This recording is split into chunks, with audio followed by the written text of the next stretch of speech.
To my channel let's learn biology. आज हम start करेंगे एब्जॉर्प्शन और डाइजेस्टिव प्रोडक्ट्स। हमने कल जो है वो पढ़ा था डाइजेस्टिव सिस्टम। आज हम देखेंगे एब्जॉर्प्शन कैसे होता है। एब्जॉर्प्शन ये प्रोसेस है जिसमें एंड प्रोडक्ट जो है डाइजेशन का पास होता है intestinal mucosa into the blood और लिम्फ। ब्लड में और लिम्फ में जो है इस तरह से जो ये इंटेस्टाइनिंग की जो वॉल है वहाँ से जो है जो खाना डाइजेस्ट हुआ होता है उसको एब्जॉर्ब होता है। ठीक है, ब्लड में चला जाता है, इसके साथ ही ब्लड जो होता है उसमें चला जाता है। इट इज़ कैरिड आउट, ये पैसिव और एक्टिव होता है और फैसिलिटेटेड ट्रांसपोर्ट मैकेनिज्म होता है। यहाँ तो ये डायरेक्ट पास होता है या किसी कैरियर के थ्रू पास होता है। स्मॉल अमाउंट ऑफ मोनोसेक्राइड जैसे ग्लूकोज, अमाइनो एसिड और कुछ इलेक्ट्रोलाइट्स होते हैं, क्लोराइड, आयंस जो है वो जनरली एब्जॉर्ब होते हैं सिंपल डिफ्यूजन से। कौन कौन सी ये सिंपल फॉर्म है खाने के? ग्लूकोज, अमाइनो एसिड और कुछ इलेक्ट्रोलाइट जैसे क्लोराइड, आयंस जो है सिंपल डिफ्यूजन से जो एब्जॉर्ब हो जाता है। Passage of these substances into the blood depend upon the concentration gradient. ये डिपेंड करता है कंसंट्रेशन ग्रेडियंट पे जो ये पैसेज होता है ब्लड का और इंटेस्टाइन में जो अब्जॉर्ब फूड है उसका।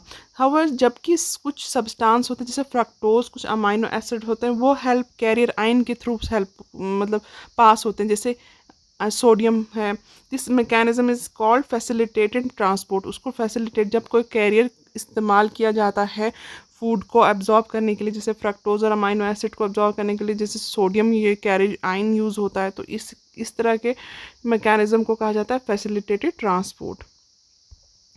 Transport of water depends upon the osmotic gradient. ये ऑस्मोटिक ग्रेडियंट पे डिपेंड करता है। Active transport occurs against the concentration gradient, hence requires energy की ज़रूरत होती है। इसमें एक्टिव ट्रांसपोर्ट में क्या होता है कि कंसंट्रेशन ग्रेडियंट की ज़रूरत होती है, जहाँ हाई कंसंट्रेशन से लो कंसंट्रेशन जो है ये मूव करता है। बहुत सारे न्यूट्रिएंट्स होते हैं जैसे अमाइनो एसिड है, मोनोसैकेराइड्स है, ग्लूकोज, इलेक्ट्रोलाइट्स जैसे sodium are absorb into the blood by this mechanism. बहुत सारे जो न्यूट्रिएंट्स अमाइनो एसिड, मोनोसैकेराइड में ग्लूकोज आता है, इलेक्ट्रोलाइट्स में सोडियम आता है, ये इस तरह के मैकेनिज्म में जो है एब्जॉर्ब हो जाते हैं। Fatty acid and glycerol being insoluble can not be absorb into the blood. Blood में इस तरह से एब्जॉर्ब नहीं होते।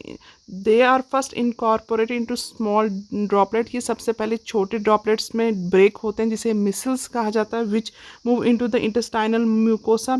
इंटेस्टाइनल म्यूकोसा में ये है उसमें एब्जॉर्ब होते हैं। They are reformed into very small protein coated fat globules called the chylomicron which are transported into lymph vessel lacteals into the villi। जो हमने ऊपर पढ़ा था ये कहते हैं स्मॉल प्रोटीन कोटेड फैट जो होते हैं उनको ऊपर प्रोटीन कोट होता है, तो जिसे काइलोमाइक्रोन्स होते हैं वो ट्रांसफर होते हैं लिम्फ वेसल में इनटू द विलाई। उसके बाद क्या होता है कि ये जो लिम्फ वेसल है अल्टीमेटली जो है रिलीज होते हैं, रिलीज द एब्जॉर्ब्ड सब्सटेंस। ये लिम्फ वेसल ही इनको ब्लड स्ट्रीम तक पहुंचाते हैं। ये हम देखते हैं ज़रा।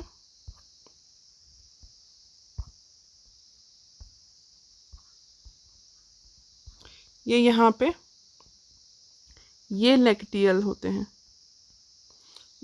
तो ये जो है इनको फ्लैट ग्लोब्यूल्स को जो है ब्लड स्ट्रीम तक ले जाते हैं।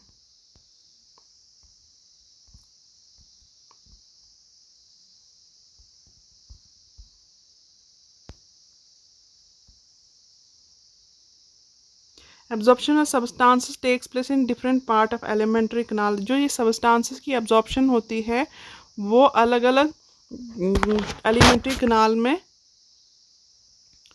Absorption of substances takes place in different parts of alimentary canal. बहुत एब्जॉर्प्शन जो सब्सटेंसेस की वो अलग अलग एलिमेंट्री यानी डाइजेस्टिव सिस्टम के अलग अलग जगहों पे ही ये एब्जॉर्ब होता है, जैसे माउथ, स्टोमक, स्मॉल इंटेस्टाइन और लार्ज इंटेस्टाइन। मैक्सिमम एब्जॉर्प्शन जो होती है ज़्यादातर जो है स्मॉल इंटेस्टाइन में होती है। ये टेबल है, इसको पढ़ते हैं। Summary of absorption different parts of mouth में certain drugs come in contact with the mucosa of mouth and lower side of the tongue are absorbed into the blood capillaries lining them। बहुत सारे drugs जो होते हैं वो mucosa के contact में आते हैं। जो म्यूकोसा होता है लाइनिंग जो होती है वॉल की उसके कांटेक्ट में आते हैं और टांग के नीचे वाली साइड पे, तो वो डायरेक्ट जो है ब्लड में एब्जॉर्ब हो जाते हैं। फिर आता है स्टमक की बारी। स्टमक में वाटर एब्जॉर्ब होता है, सिंपल शुगर एब्जॉर्ब होता है और अल्कोहल जो है यहाँ पे एब्जॉर्ब हो जाता है। इंटेस्टाइन में प्रिंसिपल ऑर्गन, ये सबसे बड़ा ऑर्गन है एब्जॉर्प्शन का। डाइजेशन कंप्लीट यहाँ पे होती है। फाइनल प्रोडक्ट्स जो डाइजेशन के, जैसे glucose, fructose, fatty acid, glycerol, amino acid जो है वो म्यूकोसा के थ्रू ब्लड स्ट्रीम में और लिम्फ में जो है एब्जॉर्ब होती है। ये सब चीज़ें जो है यहाँ पे एब्जॉर्ब होती है। लार्ज इंटेस्टाइन में क्या एब्जॉर्ब होता है? वाटर, मिनरल्स और ड्रग्स यहाँ पे एब्जॉर्ब होते हैं। The absorbed substance finally reach the tissues which utilize them for their activities. जब एब्जॉर्ब सब्सटेंस होते हैं वो टिश्यूज़ तक पहुंचते हैं, वहाँ पे फाइनली जो है यूटिलाइज करते हैं उनको, टिश्यूज इसको यूटिलाइज करते हैं अपनी एक्टिविटीज़ के लिए। इस प्रोसेस को एसिमिलेशन कहा जाता है। Digestive way solidified into coherent faeces into the rectum, initiate a neural flux, causes an urgent desire to its removal.